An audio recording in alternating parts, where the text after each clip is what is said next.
Assalamualaikum warahmatullahi wabarakatuh. Di sini saya akan menjelaskan mengenai masjid sebagai pusat kebudayaan Islam. Sebelum saya melanjutkan lebih lanjut mengenai masjid sebagai pusat kebudayaan Islam itu seperti apa, alangkah baiknya kita mengetahui terlebih dahulu apa itu masjid. Nah, tentu saja teman-teman sudah tahu bukan apa itu masjid? Masjid adalah bangunan suci, rumah Allah, dan juga tempat ibadah umat Islam. Nah, berikut adalah penjelasan lebih jelasnya. Masjid berasal dari kata bahasa Arab al-masajid, bentuk jamak dari masjidun, jemnya di kasroh yang berarti adalah tempat khusus untuk sholat 5 waktu. Sedangkan jika sajada maka jemnya di fathah, jadi masjid berarti tempat meletakkan kening untuk bersujud atau tempat sujud.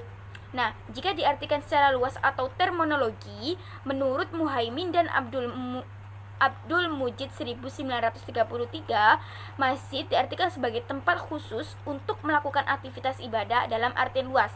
Nah, dalam arti luas ini bisa kita pahami bahwa ibadah tidak hanya sholat saja, tetapi bisa membaca Al-Quran, itikaf, dan lain sebagainya.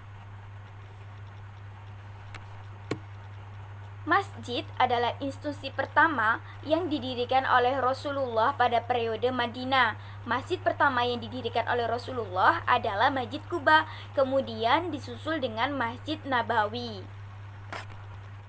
Nah, jika berbicara mengenai masjid tidak akan bisa dipisahkan dengan yang namanya ibadah sholat. Seperti yang kita ketahui, masyarakat pada umumnya memahami bahwa masjid adalah sebagai tempat ibadah khusus seperti sholat. Padahal, masjid berfungsi luas daripada sekedar ibadah sholat. Sejak awal berdirinya masjid tidak pernah bergeser fungsi utamanya, yaitu sebagai tempat ibadah sholat.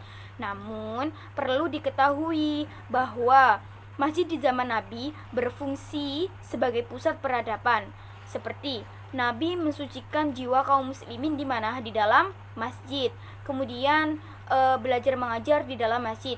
Bahkan musyawarah kaum muslimin untuk memecahkan sebuah persoalan juga di dalam masjid.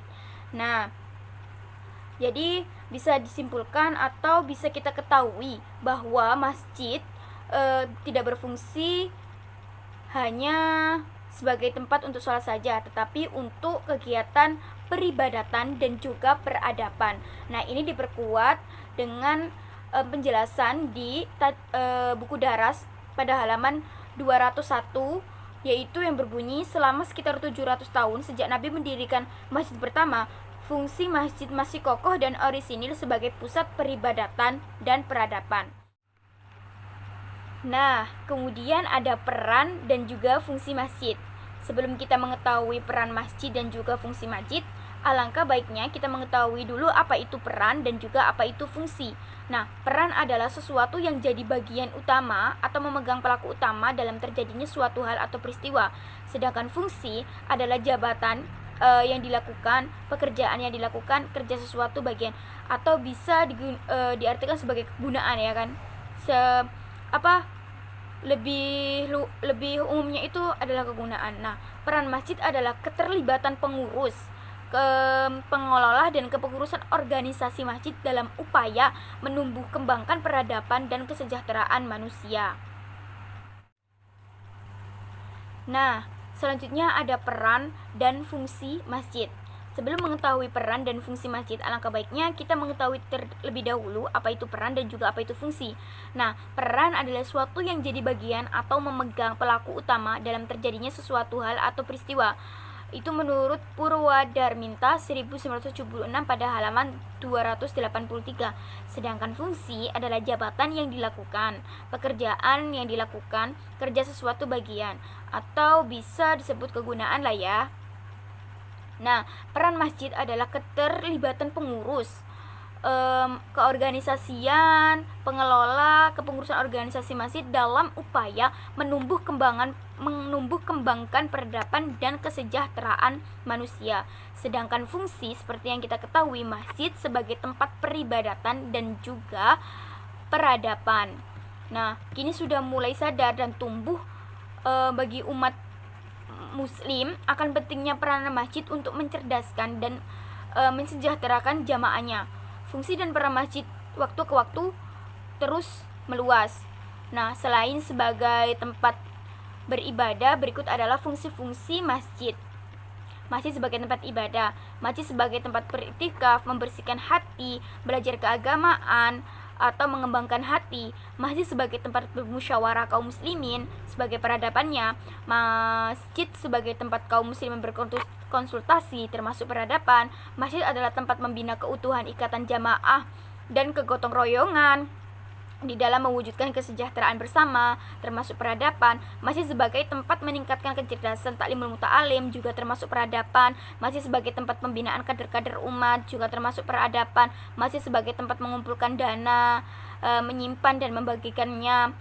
Dan masjid tempat melaksanakan pengaturan supervisi nasional, itu termasuk juga dalam peradaban. Jika masuk dalam peribadatan seperti membaca Al-Quran, tadarus Al-Quran itu, terus sholat berjamaah. Nah, seperti itu. Fungsi-fungsi masjid tersebut harusnya diaktualisasikan dengan kegiatan operasional yang sejalan dengan program pembangunan. Nah, namun pada dewasa ini fungsi masjid mulai menyempit. Orang-orang menggunakan masjid hanya untuk beribadah ritual saja. Padahal fungsi masjid dapat lebih efektif jika di dalamnya disediakan fasilitas yang dibutuhkan seperti perpustakaan, ruang diskusi yang digunakan untuk diskusi sebelum atau sesudah berjamaah, kemudian ruang kuliah yang digunakan untuk pendidikan maupun pelatihan di masjid. Contohnya seperti ruang-ruang diskusi, pembelajaran seperti itu. Nah, kemudian jika dilihat dari pertumbuhan dan perkembangan masjid di Indonesia sangat menggembirakan dari tahun ke tahun. Namun, seperti yang kita ketahui juga semakin banyak masjid dan masjid itu terkadang tidak jarang kita jumpai masjid meskipun besar-besar juga kadang penghuninya jamaahnya sedikit contohnya. Terus seperti yang saya sebutkan tadi, semakin menyempit kegunaan masjid. Nah, menurut Didin Hafiduddin 1988, yang bisa dilakukan agar masjid diakui fungsionalnya agar optimal bisa yang pertama menyelenggarakan kajian-kajian keislaman yang teratur dan terarah, kemudian melakukan diskusi, seminar, dan lokakarya tentang masalah aktual, kemudian membuat data jamaah dilihat dari segi usia, tingkat pendidikan, dan lain-lain, menyelenggarakan training tentang keislaman, berdakwah tidak hanya di lisan tetapi juga melalui buku, brosur, atau yang lainnya seperti yang menyediakan perpustakaan tadi.